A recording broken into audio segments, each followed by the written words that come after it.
The top at 6, 19 dedicated and brave firefighters are dead, and the Arizona wildfire that killed them rages on. Here's what's new overnight. As you wake up, officials now confirming that growing fire has burned 200 homes in the town of Yarnell. That fire has spread to 6,000 acres. Late last night, we broke the news that that fire swept right over the team of firefighters. We're devastated. We just lost 19 of some of the finest people you'll ever meet. I mean, right now we're in crisis. These are the guys that'll go out there with 40, 50 pounds of equipment and walk 5 miles. They'll sleep out there as they try to develop fire lines. And in the wake of this tragedy, more teams are still trying to contain the flames of this fire. We're hearing that this is the deadliest wildfire now for firefighters in more than 35 years. Our Laura Harris has been following this story since early this morning and is tracking reaction now from the Satellite Center. Laura. You know, when I came to work this morning, my first thought was, how am I even going to put this into words? 19 firefighters losing their lives. So basically what I did, I took to social media, what we do often now, and I went on our affiliates Facebook page from Arizona, and the community there has basically been putting it into words best. You can follow this horrific ordeal through social media from the moment these firefighters responded to the fire yesterday afternoon. Saturday, the Yarnell Hill Fire Department reported the fire, which they say was sparked by a thunderstorm. It had only grown to about 8 acres. As you can see, just smoke visible in this photo from Saturday. Then hours later on Sunday, the fire is raging, growing to 800 acres.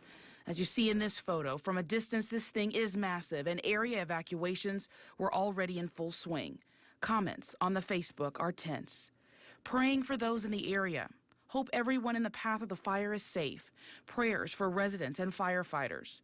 Well, a couple hours after that, these aerial shots are posted, and then the news that 19 firefighters were not communicating and unaccounted for. And then a little before midnight, this picture that says 1,000 words. And the news that those 19 firefighters had been killed, and hundreds of comments on the Facebook page followed. I am so sad for these people and their families. Sick to my stomach, just absolutely horrible, heartbreaking. Our loss is heaven's gain. And then early this morning, Arizona Governor Jan Brewer releasing the following statement. When a tragedy like this strikes, all we can do is offer our eternal gratitude to the fallen and prayers for the families and friends left behind. God bless them all. And you're seeing right there the emblem that's been put up, last alarm, 6/30/2013. And you're hearing a lot about these firefighters. 18 of the 19 of them were a part of a hotshot team. So what exactly is this hotshot team, where they're basically the Navy SEALs of firefighters? I've got more information coming up at 6:30 on them. But first, let's get to Shay. And Shay, they've been dealing with some record temperatures in Arizona. And it is going to continue. That record heat's going to continue. At first glance here, when you look at the satellite and radar composite, you think, hey, they're getting some rain. This is a good thing. It's not the case. What they're looking at is a chance for thunderstorms overnight tonight and then into tomorrow night as well. So a lot of this rainfall isn't making its way to the surface, but the lightning can. And as Laura mentioned, that is what sparked this fire to begin with. So unfortunately, we do not have good conditions over the next 48 hours in this area. So hot and dry, and a high temperature today of 114. This is from our sister station in Phoenix. Their record is 115, so they are approaching record highs for the next 2 days.